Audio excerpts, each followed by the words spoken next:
আসসালামু আলাইকুম বন্ধুরা, কেমন আছেন সবাই? আশা করি সবাই অনেক বেশি ভালো আছেন। দুঃখে যাহার জীবন গড়া, তাহার আবার দুঃখ কিসের?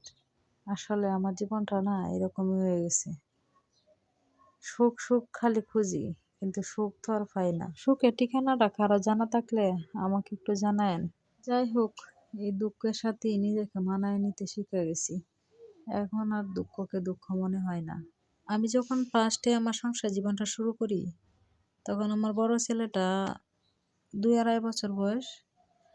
আমার ছেলে আর আমি ফ্লোরের মধ্যে একটা লেপ বিছাইয়া থাকতাম। একটা খাট ছিল না, থালা বাসন প্লেট এগুলো কিচ্ছু ছিল না। কিভাবে যে এই দিনগুলা পার করছি, ওই দিনগুলোর কথা মনে হইলে না এখনো বুকটা ছ্যাদ করে ওঠে। ওই তখনকার সময়টা যখন মনে করি আর বর্তমান সময়টার সাথে মিলাই, তখন মনে হয় যে না, আমি অনেক ভালো আছি। তখন ছেলেকে যে ৫ টাকা দিয়ে একটা চকলেট কিনে দিব, ওইটাও সাহস পাইতাম না। ভাবতাম যে এই সংসারের খরচ থেকে যদি ৫ টাকা দিয়ে একটা চকলেট কিনে দিই, হয়তো একটু পরে একটু তেল আনতে, একটু লবণ আনতে আমার টাকার শর্ট পড়বে। ওইটা চিন্তা করে ছেলেটারে কোনো কিছু কিনে দিতাম না। এভাবেই ৪-৫ বছর এইভাবেই কাটাইছি। কিন্তু আমার একটা অভ্যাস কি জানেন? আমি যতই কষ্টে থাকি না কেন, কারোর কাছে শেয়ার করি না। কারো কাছে বলতে চাই না।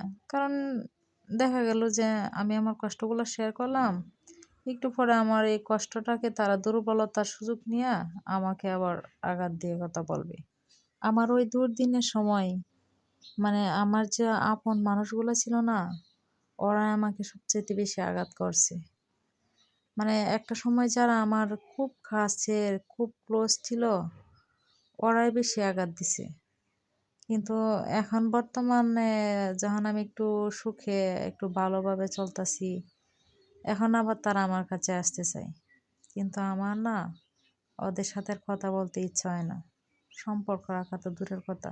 ওই সময়টাতে কারো কাছ থেকে ৫ টাকার সাহায্যও পাইছি না।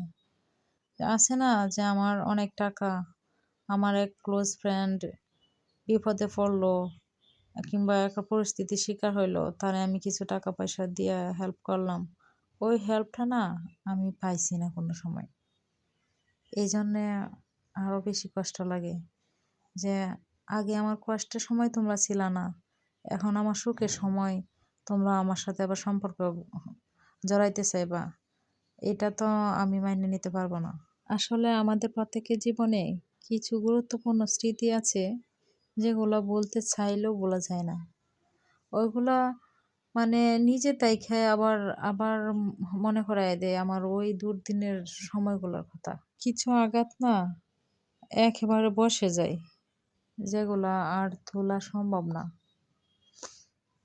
যাই হোক, সবাই ভালো থাকেন, আমার জন্য দোয়া করেন, আর আমার চ্যানেলটাকে সাবস্ক্রাইব করে দিন। Please please please.